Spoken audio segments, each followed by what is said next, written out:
Tous, donc je suis le docteur Marie Schoenberger, donc je suis psychiatre, pédopsychiatre, responsable médicale du centre Ressources Autisme Lorraine depuis 2016. Et donc je vais vous parler aujourd'hui du repérage et du diagnostic, donc repérage précoce, repérage, diagnostic chez l'enfant.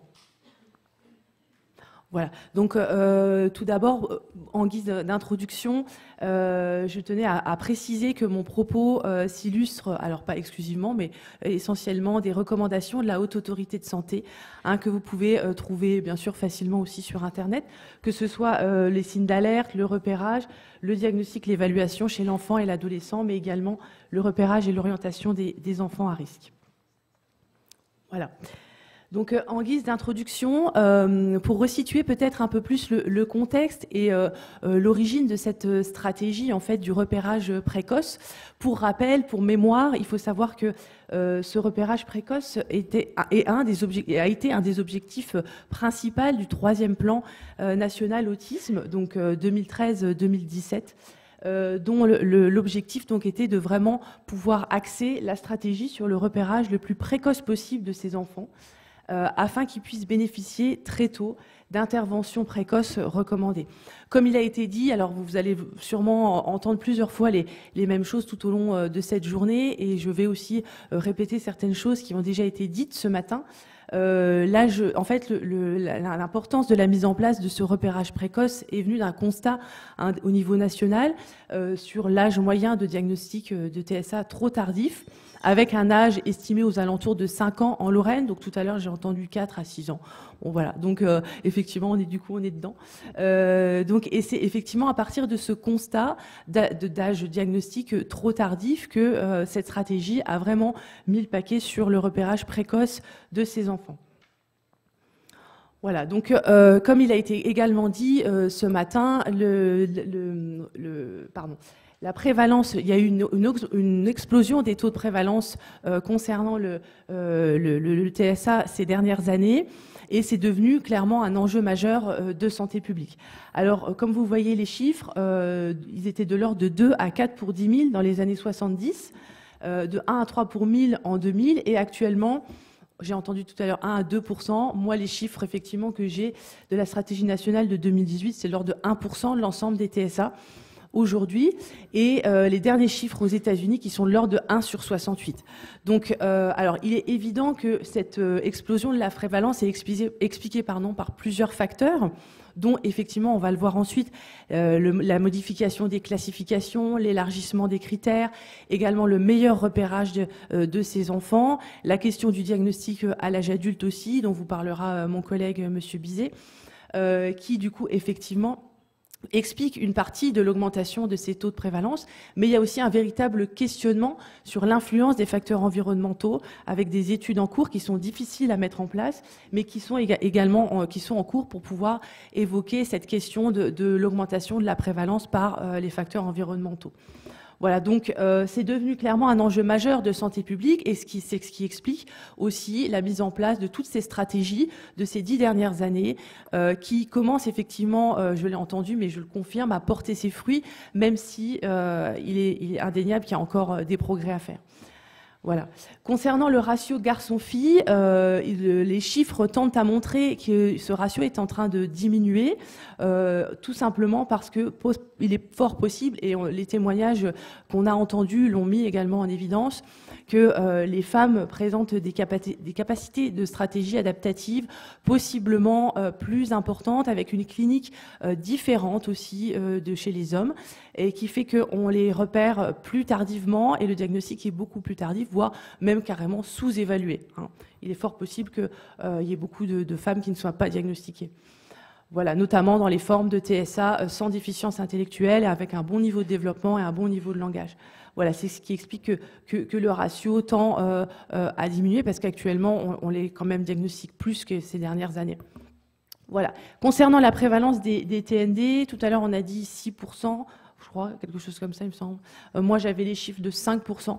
Bon, globalement, statistiquement, il est donc impossible en fait de ne pas être amené à rencontrer des enfants avec troubles du neurodéveloppement. Je pense notamment aux professionnels hein, qui sont au contact des enfants, que ce soit au niveau de l'éducation nationale ou dans le champ médico-social, dans le champ sanitaire. Voilà, donc avant de parler vraiment du sujet du repérage et du diagnostic, je voulais, c'est pour ça qu'il ne faut pas que ça dure trop longtemps, voilà, faire un point rapidement sur l'évolution des concepts et la clinique, les critères diagnostiques et cliniques du TSA. Donc, vous le savez certainement, les troubles du spectre de l'autisme c'est un terme qui est apparu donc avec la 5e version du DSM. L'autisme est un trouble dont la définition est relativement récente puisqu'elle est apparue dans les premières descriptions cliniques date de 1945. Et puis l'apparition dans les premières dans les classifications, pas les premières, sont apparues dans les années 80, que ce soit dans le DSM ou dans la CIM.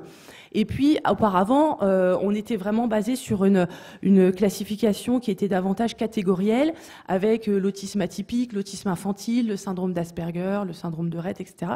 Et en fait, il y a eu une évolution considérable de la vision des TSA, avec l'apparition du DSM-5 et la dénomination de troubles du spectre de l'autisme. Actuellement, les TSA figurent dans la catégorie des troubles du neurodéveloppement et on est davantage sur une classification vraiment dimensionnelle avec l'idée que les TSA vont évoluer tout au long de la vie et qu'on est sur un continuum, un spectre d'évolution avec un niveau de sévérité, un niveau de retentissement dans la vie quotidienne qui va être variable en fonction du niveau de sévérité et en fonction des stratégies adaptatives que l'enfant va pouvoir mettre en place tout au long de sa vie, l'enfant et après l'adulte. Voilà, donc il y a eu vraiment un changement en fait de classification, de vision de ce que représente l'autisme aujourd'hui et qui est beaucoup plus actualisé par rapport effectivement à ces classifications antérieures qui étaient beaucoup plus sous forme de catégories. Voilà. Donc les TSA appartiennent désormais donc au champ des troubles du neurodéveloppement. On l'a dit plusieurs fois, on en a cité également d'autres. On en a entendu aussi dans les témoignages.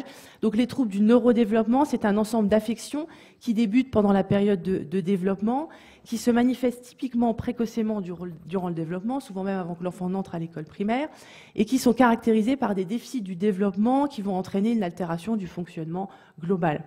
Très souvent, les troubles du neurodéveloppement sont associés entre eux. On en a entendu effectivement tout à l'heure plusieurs témoignages. Donc, un des plus fréquemment associés au TSA, c'est le TDAH, donc le trouble du déficit de l'attention, avec ou sans hyperactivité, donc associé dans chez presque une personne sur deux. Et les troubles spécifiques des apprentissages, donc anciennement troubles 10, dyslexie, dysorthographie, dyscalculie.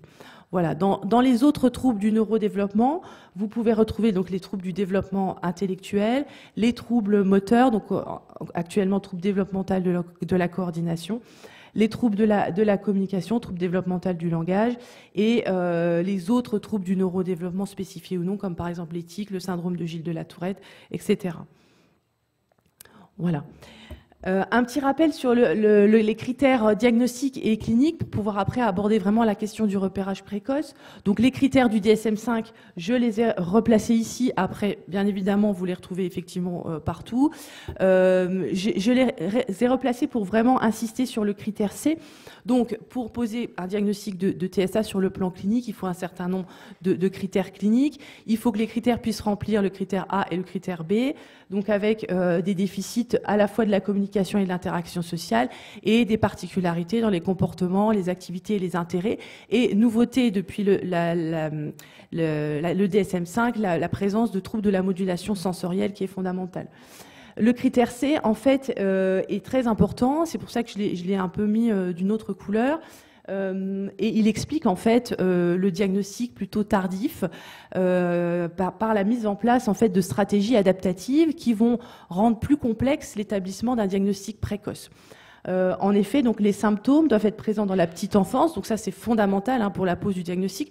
On est dans le champ des TSA, on est vraiment sur une trajectoire développementale avec un début très précoce des troubles. mais parfois, en raison de l'hétérogénéité liée à l'autisme, et puis en raison, c'est ce que je vous ai expliqué, donc des stratégies adaptatives qui sont mises en place, il est possible que les symptômes ne se manifestent pleinement seulement au moment où les demandes sociales vont dépasser les capacités limitées de la personne. Et ce qui explique qu'on ne va pas forcément, même s'il y a des particularités qui peuvent être dépistées relativement tôt, et ça, il faut les connaître aussi pour pouvoir les repérer. Si ce n'est pas le cas, effectivement, on peut passer, si je puis dire, enfin, où les patients peuvent passer entre les gouttes et exprimer des symptômes beaucoup plus tardivement à des moments où leurs capacités vont être dépassées. Ce qui explique donc les diagnostics à l'âge adulte que mon collègue exposera par la suite.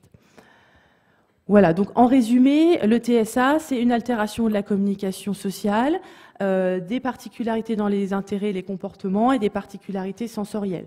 Donc sur le plan de la communication sociale, donc on va avoir des particularités dans la communication verbale et non verbale, avec un retard ou une absence de langage, des difficultés ou une absence de compensation par la gestuelle, donc c'est là tout ce qui concerne la communication non verbale, des difficultés égales, des particularités également dans la communication, dans le langage, avec une compréhension littérale, une difficulté à comprendre l'implicite, l'humour, le second degré ou les métaphores, et la présence par exemple d'écholalie ou d'aversion pronominale. Donc ça c'est pour les enfants qui vont acquérir le langage, sinon il peut y avoir une absence totale de langage parlé.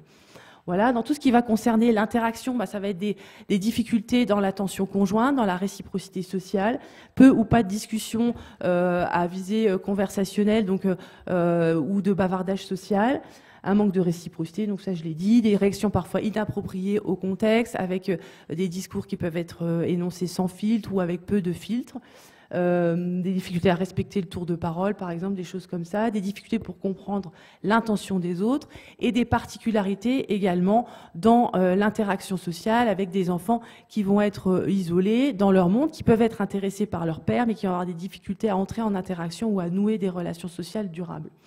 Voilà. On retrouve aussi des particularités dans l'expression des émotions, dans la réciprocité émotionnelle.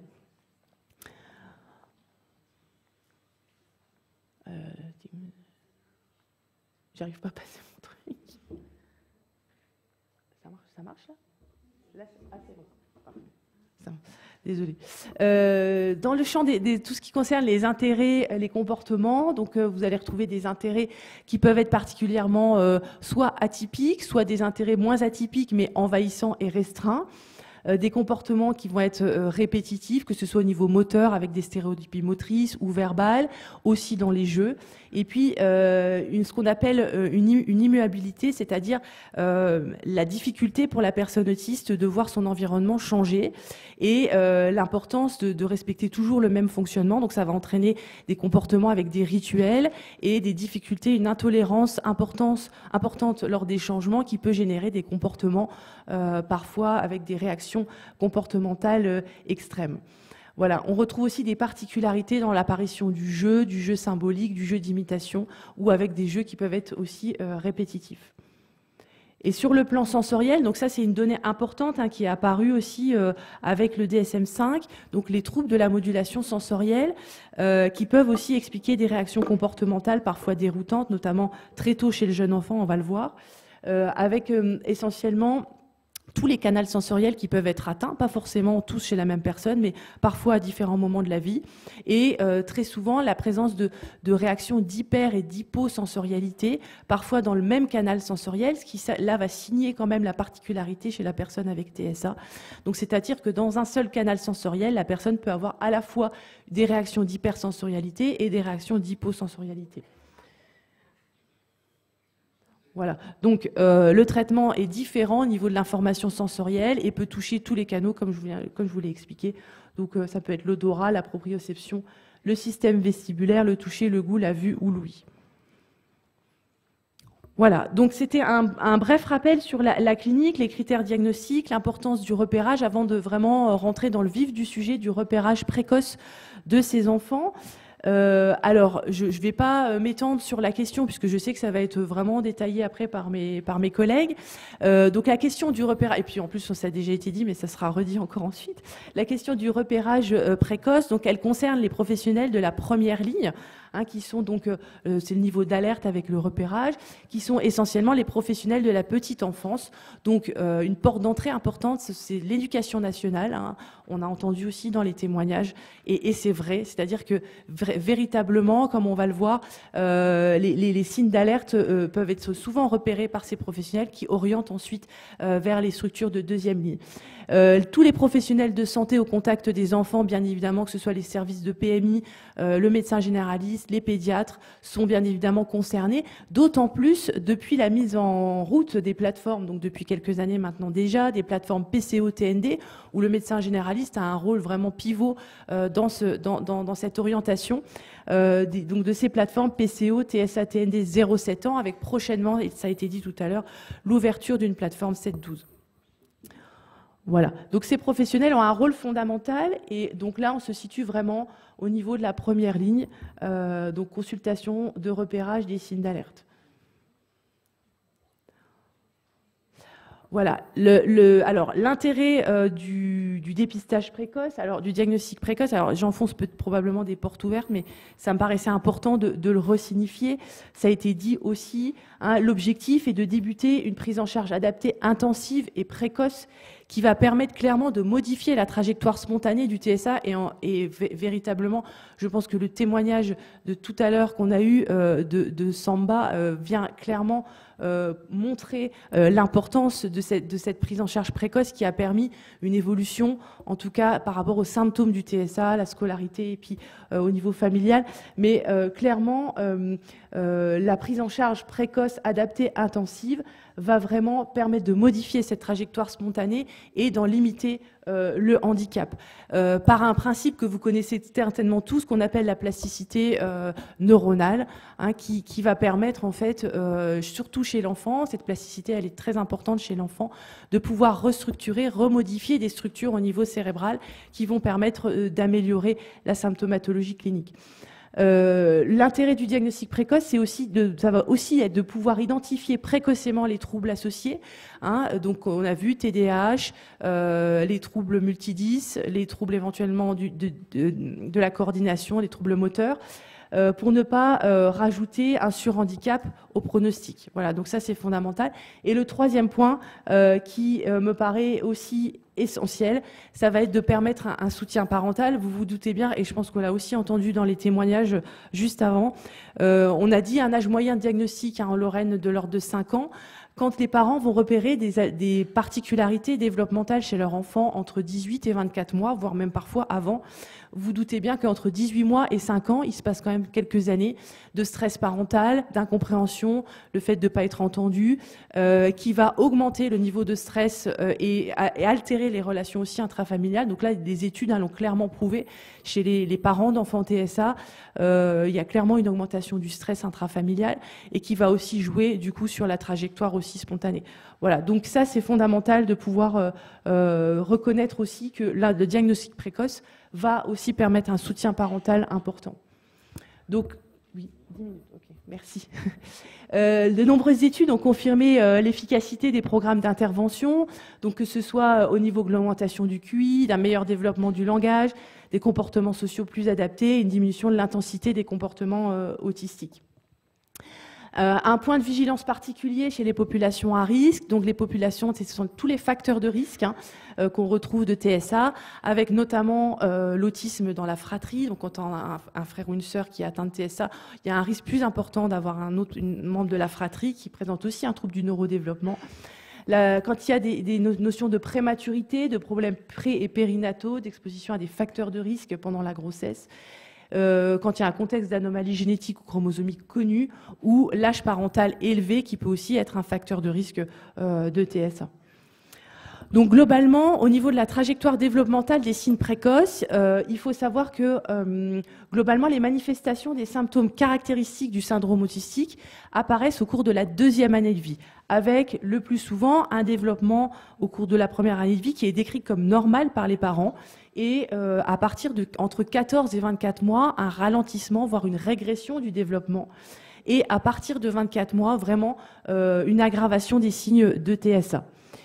Dans une partie des cas, et c'est aussi retrouvé dans les données de la littérature, il peut y avoir des anomalies discrètes en fait qui vont être signalées par les parents durant la première année de vie. Mais à 6 mois, en fait, rien ne peut distinguer sur le plan clinique les enfants qui présenteront ultérieurement un autisme des autres enfants. Ces indices ont en effet une faible valeur spécificité et orientent en faveur d'un diagnostic plutôt non spécifique du trouble du neurodéveloppement, mais c'est des enfants qui devront être particulièrement suivis et pour lesquels il faudra une vigilance particulière. Alors, les signes d'alerte au cours de la première année, donc qui ne sont pas spécifiques, comme je l'ai dit, ça va être des enfants, donc des bébés, pardon, qui vont présenter des troubles du contact visuel, une altération dans le sourire social, un bébé qui est décrit comme trop sage, qui va refuser le contact physique, qui présente des troubles de la régulation tonico-posturale, et qui, après, par la suite, vers 6 ou 7 mois, on constate une absence de gazouillis, puis éventuellement de babillage, et avec une absence de prise d'initiative d'interaction sociale. Par la suite, à 12 mois, on retrouve les mêmes symptômes avec aussi une absence de mise en place de tout ce qui concerne la communication non verbale ou alors tardivement, une absence de réponse à l'appel au prénom, des difficultés dans la régulation émotionnelle, une exploration inhabituelle des objets de l'environnement et éventuellement des troubles du sommeil et de l'oralité qui en soi ne sont pas du tout spécifiques mais qui, associés à l'ensemble des éléments cliniques, doivent alerter. Et puis, à 18 mois, on retrouve des symptomatologies un peu plus spécifiques du TSA, avec les symptômes qu'on a décrits tout à l'heure, donc que j'ai rappelé tout à l'heure, donc des particularités dans l'engagement relationnel, dans l'attention et la réciprocité sociale, dans la réponse au prénom, des particularités dans le langage réceptif essentiellement, mais aussi expressif, pardon, plus expressif d'ailleurs que réceptif, excusez-moi, et dans le jeu imitatif, symbolique et les réponses sensorielles. Donc ça, c'est tout, si vous voulez, la clinique que j'ai détaillée auparavant, qui devient beaucoup plus spécifique à partir de l'âge de 18-24 mois.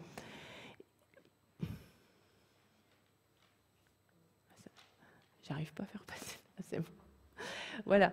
Donc les signes d'alerte majeurs du TSA, quel que soit l'âge, ça va être l'inquiétude parentale concernant le développement de leur enfant, notamment en termes de communication sociale et de langage, et la régression des habiletés langagières ou relationnelles en l'absence d'anomalies à l'examen neurologique. Chez le petit enfant, on va être plutôt sur des particularités vraiment dans l'acquisition du langage oral et de la relation, avec notamment soit une absence de langage, donc par le gazouillis, le babillage, ou des particularités dans la communication non verbale qui ne se met pas en place, que ce soit l'acquisition du pointage ou d'autres gestes sociaux qui sont utilisés normalement à partir de 12 mois comme les gestes conventionnels. Voilà. Et à partir de 18 mois, ça va être une absence de mots ou une absence d'association de mots à 24 mois. Voilà. Très rapidement, les outils de dépistage, il existe pour les professionnels de la première ligne deux outils de dépistage qui sont validés pour les enfants de 18 mois. Donc il s'agit du chat et du mChat, qui sont à la fois des questionnaires et un temps d'interaction direct avec l'enfant, et qui peuvent cibler l'attention conjointe et le jeu de faire semblant. Alors ces outils n'ont pas de valeur de diagnostic, hein, faire bien attention, c'est vraiment des outils de repérage qui, si effectivement le score revient positif, doivent alerter et doivent permettre aux professionnels de la première ligne d'orienter vers la deuxième ligne. Ouais, ça sera bon. Pour terminer mon propos, je vais vous parler rapidement de l'évaluation diagnostique, donc qui concerne là pour le coup les professionnels de la deuxième ligne. Donc ça va être des professionnels qui sont formés aux troubles du neurodéveloppement et au TSA, qui interviennent en équipe pluridisciplinaire. Donc on en a entendu parler. Donc ça va être essentiellement les professionnels des structures ambulatoires, médico-sociales et sanitaires, donc les CMP, enfants adolescents, les CAMS, les CMPP. Éventuellement les services de pédiatrie. Alors j'ai quand même mis les praticiens libéraux, bon, il y en a hein, bien sûr, mais les pédiatres ou pédopsychiatres, mais ça court pas les rues, hein, surtout les pédopsychiatres. Donc on va vraiment dire plutôt les structures ambulatoires du médico-social et du sanitaire. Donc là on se situe vraiment ici sur les consultations plus spécialisées en neurodéveloppement, avec des évaluations vraiment type évaluation à visée diagnostique. Donc les deux outils principaux qu'on utilise pour le diagnostic de TSA chez l'enfant, ça va être l'entretien ADI et l'évaluation ADOS. Le reste du bilan est plus à visée fonctionnelle ou pour évaluer le niveau intellectuel, le niveau de langage, s'il y a des particularités dans le développement moteur ou sensoriel qui vont pouvoir permettre après d'ajuster la prise en charge aux difficultés. J'insiste sur le fait que ces outils sont des outils d'évaluation, mais ne sont pas indispensables au diagnostic, et que quand on connaît la clinique et les signes cliniques du TSA, on n'a pas forcément besoin, surtout si la symptomatologie est assez typique, de réaliser l'ADI et la DOS. Le diagnostic de TSA reste un diagnostic clinique. Les outils sont une aide, bien évidemment intéressante, à être pris, ils doivent être pris ensemble, c'est mieux. C'est-à-dire faire juste un ADI ou faire juste une ADOS, c'est possible, mais c'est moins pertinent. Et vraiment, l'important, c'est de pouvoir associer ces deux outils. Donc très rapidement, je pense qu'il ne doit plus me rester beaucoup de temps, c'est millimétré. Donc globalement, l'ADOS, c'est un outil d'observation semi-structuré qui est une observation directe de l'enfant. Il existe plusieurs modules, 3 modules en fonction de l'âge de l'enfant et du niveau de langage de communication. Et il existe un module adulte. Et ça peut être réalisé avec l'enfant seul, mais plutôt avec l'enfant et les parents, c'est mieux. Et l'ADI, c'est un entretien semi-structuré qui se réalise donc avec les parents, qui porte essentiellement sur la période 4-5 ans et qui est surtout validé pour les enfants à partir de 3 ans. Donc 4-5 ans, c'est parfait si l'enfant voilà, est jeune ou à 10 ans. On a entendu un témoignage tout à l'heure, il en a parlé, je me souviens plus de son prénom, de la deuxième vidéo de cet adulte de 60 ans qui expliquait que sa sœur avait fait un entretien ADI, je crois, il me semble, mais que du coup, effectivement, quand on a 60 ans, se rappeler d'événements de vie de la période 4-5 ans, autant vous dire que c'est quand même compliqué. C'est pour ça qu'il faut être vigilant et que généralement, quand on fait cet entretien, on le couple le plus souvent au résultat de l'ADOS. Donc l'objectif, c'est de réaliser un algorithme qui cote ou pas pour les TSA, que ce soit pour l'ADI et pour l'ADOS, et de confronter ces deux algorithmes. J'arrive pas à faire avancer le truc. Voilà. Donc ça, c'est ce que je viens de vous dire. Donc c'est quand même assez ça prend du temps. La DOS, ça dure au moins 45 minutes, plus il y a la cotation, et l'ADI, c'est au moins 2 heures, plus après le compte-rendu. Donc c'est quand même des outils qui prennent un petit peu de temps. C'est pour ça que c'est pas forcément nécessaire aussi de les passer systématiquement si on a une confirmation diagnostique par la clinique. L'ADI est recommandé par la HS depuis 2005, voilà. C'est ce que je vous ai dit. Voilà. Donc en conclusion, donc le dépistage précoce, on l'a déjà dit, donc c'est devenu, c'est un enjeu majeur de santé publique. Il y a eu quand même beaucoup de progrès qui ont été faits ces dernières années. Nous, on le voit au CRA Lorraine. Je me permets de le souligner, mais c'est vrai. C'est-à-dire qu'on a beaucoup moins de demandes pour des enfants petits, pour du diagnostic. On arrive à les orienter maintenant vers les structures de niveau 2, et clairement c'est quand même la réalité. Après, je ne parle pas de l'embouteillage qu'il y a derrière, je parle vraiment de cette orientation qui se fait et qui est efficace. Voilà. Donc après, le diagnostic précoce de TSA peut être rendu difficile par la variation, en fait, la variabilité d'expression du trouble liée à l'hétérogénéité importante. Le témoignage vidéo tout à l'heure de cet homme de 60 ans l'a dit. Son QI était très hétérogène. Effectivement, ça c'est une caractéristique. J'en ai pas vraiment parlé, mais c'est une caractéristique importante dans le champ des TSA, cette hétérogénéité aussi clinique, qui fait que le dépistage précoce peut être aussi rendu compliqué par ça et peut être tardif aussi à cause de ça. Donc c'est pour ça que les réévaluations régulières sont nécessaires quand on a une suspicion d'un trouble du neurodéveloppement, d'un TSA chez un enfant. Il est nécessaire de pouvoir réévaluer régulièrement cet enfant. Toujours prendre en compte l'inquiétude parentale, j'aurais dû le mettre en premier, je pense, parce que les parents, c'est quand même les personnes qui connaissent le mieux leur enfant. Et c'est important de les écouter, surtout quand ils expliquent qu'ils ont des ressentis très tôt, dès les premiers mois de vie, que surtout, alors s'ils ont eu d'autres enfants, ils peuvent en plus comparer, mais parfois ils n'en ont pas forcément eu et ils savent aussi. Donc c'est très important de pouvoir écouter les parents. Voilà. Et puis donc le diagnostic qui reste clinique avec 2 outils d'aide au diagnostic, l'ADI et la DOS, qui ne sont pas obligatoires, qui peuvent aider, mais voilà, le diagnostic qui reste un diagnostic clinique. Voilà. Et puis, ça j'avais mis ça pour voilà, ce que vous sachiez qu'il y a des bases documentaires qui existent, mais peut-être que ce sera discuter On a après. deux documentalistes des CRA qui sont dans le hall. Vous pouvez aller à leur rencontre. Elles se tiennent à votre entière dispo aujourd'hui et pas que. Donc vous pouvez contacter les CRA, aller sur les sites des CRA, elles vous orienteront vers Doc Autisme. Merci beaucoup, Marie. Et un grand bras. Attends, te sauve pas. Parce que, vu que tu as scrupuleusement respecté ton temps de parole, tu es récompensé. Nous pouvons te gratifier d'une question par la salle, s'il y en a. On fait pas après les questions ? Y en a-t-il? On a dit quoi, Oui, après là-bas. Alors, on vous apporte un micro. Et une dame là-bas. Donc, les petites règles du jeu habituelles. Je vous demande de bien vouloir vous présenter avant de poser votre question. Merci.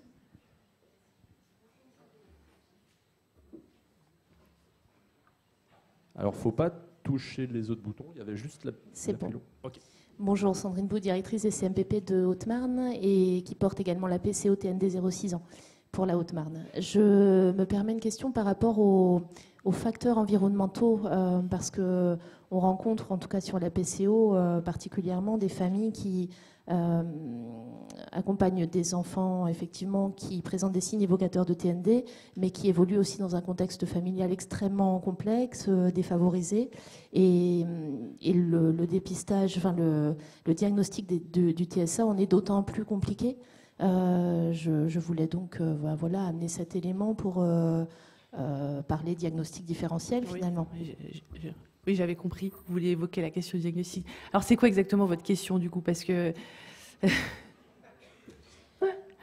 par rapport au diagnostic différentiel de troubles de l'attachement, choses comme ça, c'est ça que vous... En tout cas,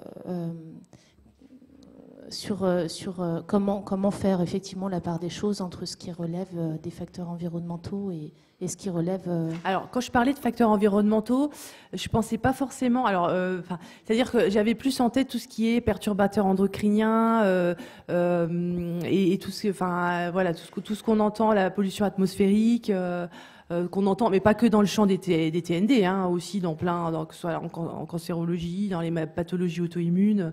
C'est un vrai, à mon sens, c'est un autre problème majeur de santé publique, mais voilà, je pense que c'est une vraie question. Là, vous parlez plus des facteurs environnementaux familiaux, pour le coup, dans j'imagine des situations de maltraitance. Stimulation par les parents, voilà. Il y a un rapport qui est sorti aussi sur l'exposition aux écrans, par exemple. Et surexposition aux écrans, carence éducative, affective, choses comme ça. Oui, bien sûr. Effectivement, on en rencontre tout à fait aussi dans les CMP, que ce soit les CAMS, les CMPP. Alors, ce qui à mon sens, c'est pas... Alors, déjà, je pense que... Enfin, j'espère que ça, c'est clair, mais à mon sens, c'est pas ça qui va provoquer le TSA, on est bien d'accord. Hein.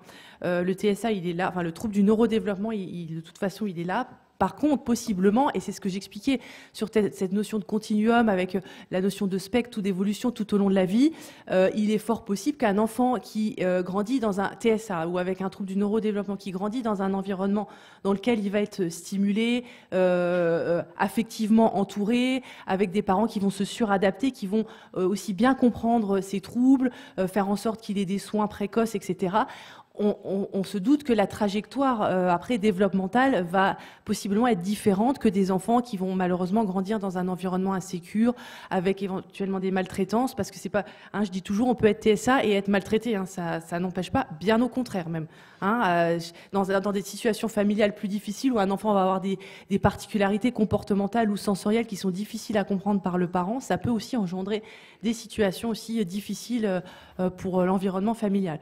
Donc voilà, du coup je commence à broder, ça va pas du tout. C'est un peu oui. ça.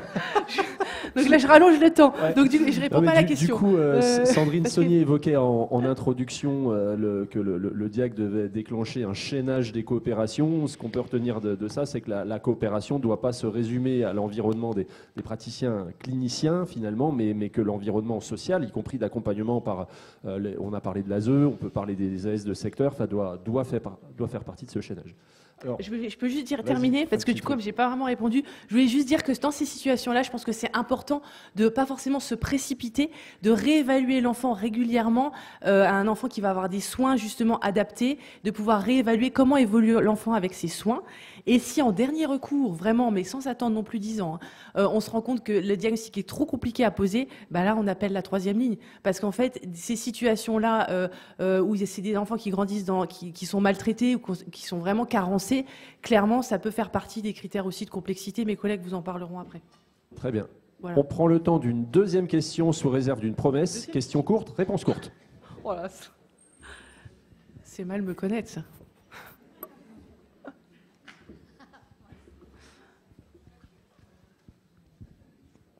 Merci beaucoup. Bonjour Marie. Voilà, docteur Monzer, PCO, TND 55, entre autres. Quand vous avez parlé des facteurs environnementaux, moi je pense toujours à l'épigénétique, parce que dans tous les congrès, oui, on n'en parle pas du tout. Bien sûr. Alors, le biais épigénétique est très important, parce que l'expression de gènes se modifie de génération en génération en fonction du milieu. Donc l'adaptation au milieu. D'une part. D'autre part, je sais qu'à Necker, Arnold Munich et les psychiatres de Necker, dès la première consultation, on demande un bilan génétique. Alors bon, est-ce que c'est bon ou pas? Oui. Moi, je ne m'aligne pas là-dessus, mais quand même, au CAMS ou en pédiatrie, on demande beaucoup de bilans génétiques. Et on tombe sur des choses très surprenantes. Donc j'invite tout le monde... Oui, mais qu'est-ce qu'ils en font alors après aussi? Oui, alors comme à quoi sert un diagnostic clinique? Et on peut se poser la question, à quoi sert un diagnostic génétique? Alors quand même, on tombe sur des syndromes, et des fois, on fait des RCP avec des généticiens, et des fois, ils nous guident un petit peu, parce qu'ils nous donnent un tableau de surveillance, et si on trouve des choses. Voilà. On trouve pas mal de choses, donc ça, je vous invite. Ouais, et je vous invite à lire le livre de Thomas Fourgeron à l'Institut Pasteur de Lille, qui a écrit sur les synapses, autisme, etc., des gènes, synapses et autisme. Et c'est passionnant, parce qu'on arrive à découvrir des choses très intéressantes. Voilà. Un intervenant régulier dans les colloques nationaux du Groupement national des CR.